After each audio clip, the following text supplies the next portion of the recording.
Step into a world of decentralized power with Flare networks. The future is here. Welcome back, Flare fam. And in today's episode, we're going to discuss Spend the Bits, then we're going to talk about Flare Dashboard, then we're going to talk about how your voting power affects the network, and we're going to touch on some API information at the end. When Dave tries to send Bitcoin to his friends, why does it take so long? And why is the fee ridiculous? Dave is also asking questions about the impact on the environment.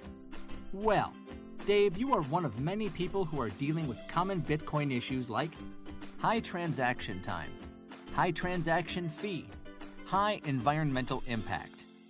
Luckily, here is the answer. Introducing Spend the Bits, faster, cheaper, and smart solution that is built on the most advanced decentralized platform.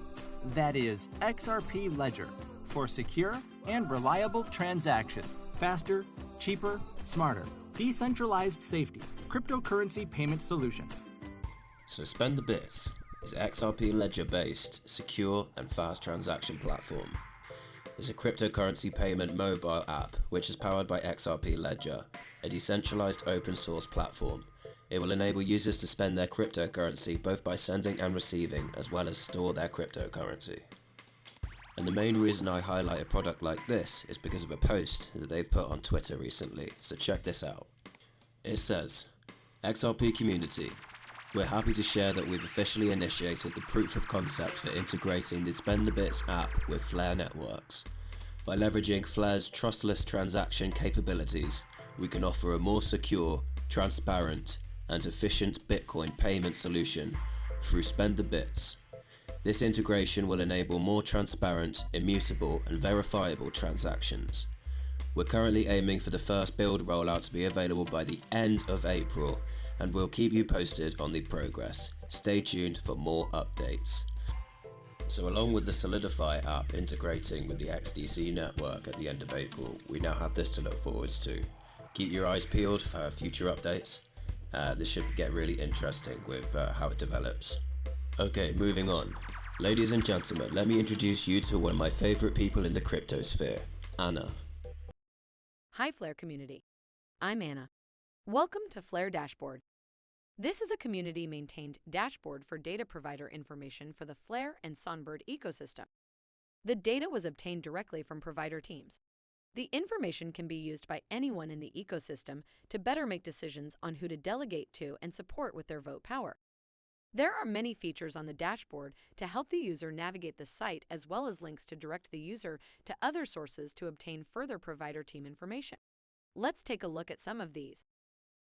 Here we can see a list of time series Oracle providers displayed on the left with their team logos. Currently, Flare Dashboard has data available from 39 provider teams.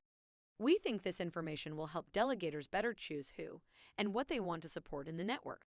As the dashboard is used, we expect more provider teams to submit their data to our public database where their information will be reflected on this site. The green box highlights the different categories of information that the user can obtain about a provider team. There are currently 7 columns here that show information on a provider's team background, their time series Oracle operation history, their product build plans, and as we scroll to the right with the horizontal scroll shown by the green arrow, we can also view information on infrastructure setups and costs, data safeguards, how the team thinks through their sales of rewards, and also their holdings address. Looking at the blue arrow, some provider teams have submitted information that contain texts beyond the default display amount. To read more from this team, click on the drop-down menu shown inside the blue circle. It's important to note that there is no defined amount of information that providers should submit. Providers are free to share however much they wish to share about their team. The provider teams are displayed according to a random ordering function. This means that every 24 hours, provider teams will appear in a different order. This helps providers on Flare Dashboard increase their exposure to the many users accessing the site. The red arrows point to the provider team's logo. Clicking on their logos will transport the user to the provider team's own website. As we scroll to the right of the dashboard, as shown by the green arrow, we can see the remaining information for each provider team. The pink box shows the position of the search bar, where you can search for any keyword or provider team for quick locating of information. The orange box includes the compare and columns features. These are drop-down tabs that allow the user to filter information. The Compare column allows the user to select a number of providers to have their information displayed against each other. The Columns feature allows the user to customize the display of information they wish to display on the dashboard. The yellow box gives the user the option to view the dashboard in light or dark mode. The dashboard also includes multi-language support to enable all participants access to the provider team's information. The red arrows here point to embedded links that will direct the user to the Flare or Songbird Explorer, where the user can view the holdings account to which the provider teams are receiving their data services rewards. Finally, the red box in the footer section shows additional information that may be of interest to the user, such as an About Us section for the Flare dashboard team, this how to navigate video, a contact form, and other links to reach us. So there you have it. All the features to help you navigate the Flare dashboard. I hope this video has helped.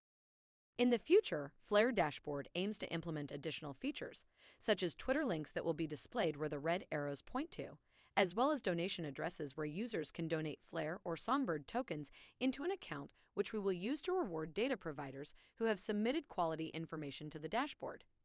That being said, we welcome all feedback from the community. Please reach out to us via the website contact form or through Twitter. We hope you use the information provided by the listed data providers here, and we look forward to updating you with additional information and exciting features. Okay, so I want to talk about a post made by Ash W, also known as banker_DeFi as his Twitter handle, and he is a co-founder of flaredashboard.io. And this is what he has to say. The success of Flare Dashboard depends on certain developments. Education, an increase in general understanding of Flare networks and the importance of feeding in good quality data to the system, as well as understanding the actual meaning behind delegating to another account via wrapped FLR, accuracy of data submitted by providers. To push Flare delegators towards this will require community effort to notify our platform when there are inaccuracies. This could also be achieved with active due diligence by Flare delegators' community members. Reward rate metric. So long as there is a large spread between the provider reward rates, there will be large incentives to chase dollars. We believe that as the networks mature, Gov proposals will change incentives toward rewarding the largest set of data providers, as this increases decentralization of the data acquired and hence published to Flare as well as relayed to other chains. With this logic, the spread between data providers should converge. We think this factor will be the largest determinant for the adoption of Flare Dashboard, so it will take time. Strong community members who believe in our vision for Flare networks. Aligned community members have the power to share a reasonable picture of what we think the ecosystem will develop into. For that reason, we are on the lookout to invite a social media manager and marketing to the Flare Dashboard team. We plan to use our funding, potentially, from the foundation grants to attract and retain talent. When the time is right, Flare Dashboard will likely operate as a decentralized autonomous organization, also known as DAO. Continuous adaptation. Analyze protocol changes and ecosystem developments and build for what's to come, engaging with providers and delegators and hearing their needs and solve for it. And I'm sure there's much more. I am turning to aligned community to add on. So this is great. What we're talking about here is the Flare dashboard. It allows you to look at all of the metrics on the delegators, the FTSO providers, and all of the information that you would need to figure out who's doing the right things in the right places, what they're doing with their holdings, what their accuracies are like, and all the data that they're submitting. So this is really important. We want to make sure we get things right and that we're not supporting any bad actors or any sort of negative behavior, that sort of thing. We want everything to be completely decentralized, and we want the correct players doing the correct things. So this is why this platform exists, and I think it's absolutely amazing that this guy, Ash W, Banker DeFi, has gone out of his way to create this for everybody to use. So yeah, great news. Right, as I was having a look all over the interwebs for relevant information on Flare, which is what I do most evenings, I found an awesome user called Tina. Her handle is Tina TMTN, and this is a thread that she's basically talking about the role of FTSO data providers and how your vote power, delegations, can impact the network. So let's have a dive into this. She says, role of FTSO data providers and how your vote power delegations can impact the network. As I have previously stated, the FTSO is a critical protocol of Flare networks. Let's zoom in on the FTSO data providers and how they serve as a backbone of the ecosystem. So what exactly is an FTSO provider and what is their purpose? FTSO providers are a group of independent data providers who collect information from various sources, including centralized and decentralized exchanges. This information can include any rapidly changing data such as weather or stock prices. The FTSO system is designed so that there is no one definitive source of truth. At present, approximately 100 whitelisted data providers can submit data. In simple terms, FLR holders can delegate to their selected FTSO provider, whose role is to submit requested price pair data in rounds using a commit and reveal process onto the network secured by the native FLR token. Smart contracts process the data from the TSO providers, and the FTSO system calculates a single output median price. These price estimates are then published on-chain, and the TSO data providers who submitted the closest price pairing information to the final estimate are rewarded by the network's inflation. A portion of the reward is distributed among the users who have delegated to them. I've heard CEO Hugo describe FTSO providers as guardians of the network, a statement that required me to think deep. Why is the TSO provider so important?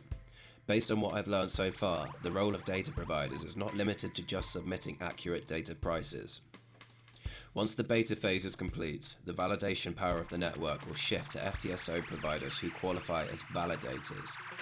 As validators, they will have an impact on the consensus and blocks of the network. This brings me to the topic of the importance of delegating your validation power to the right provider for the growth of Flare and your FLR token. Every wrapped FLR you hold translates into one voting power. As a token holder, where you choose to delegate your voting power reflects the provider you want to see succeed.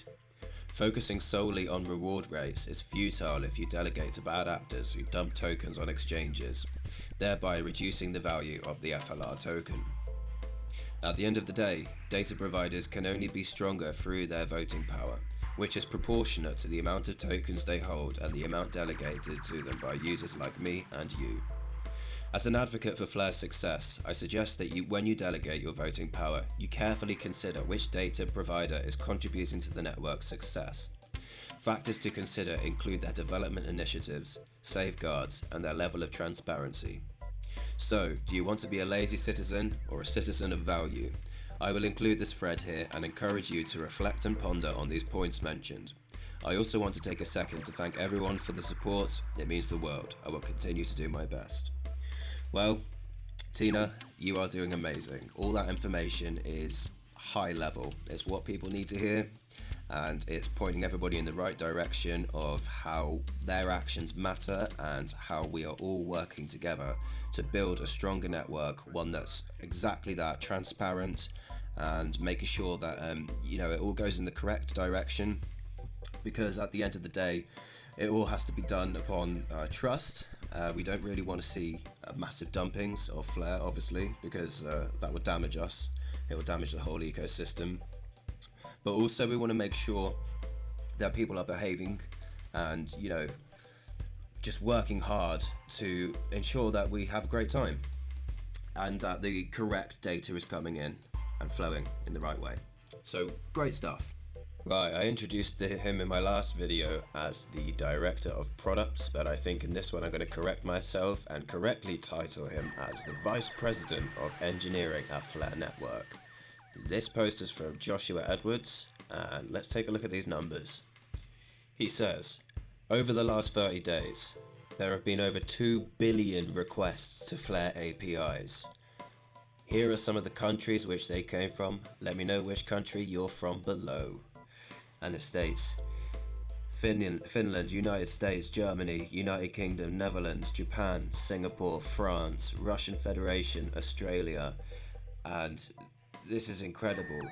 Like, I can't believe it. Like, look how many there are in the United States. 578.39 million requests to Flare's APIs. That's staggering.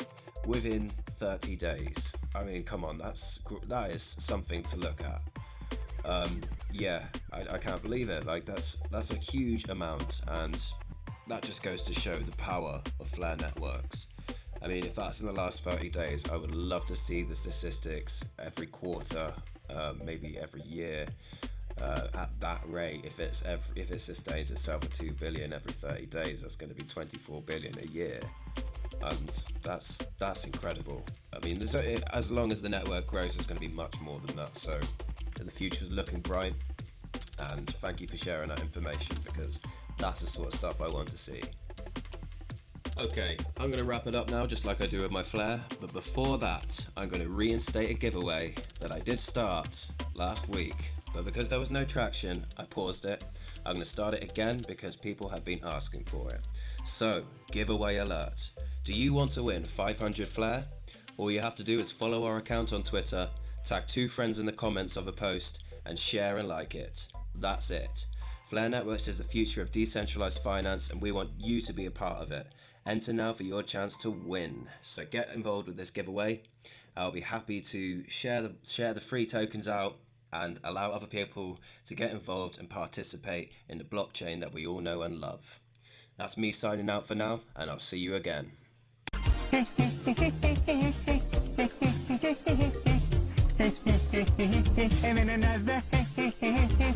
Bye, have a beautiful time.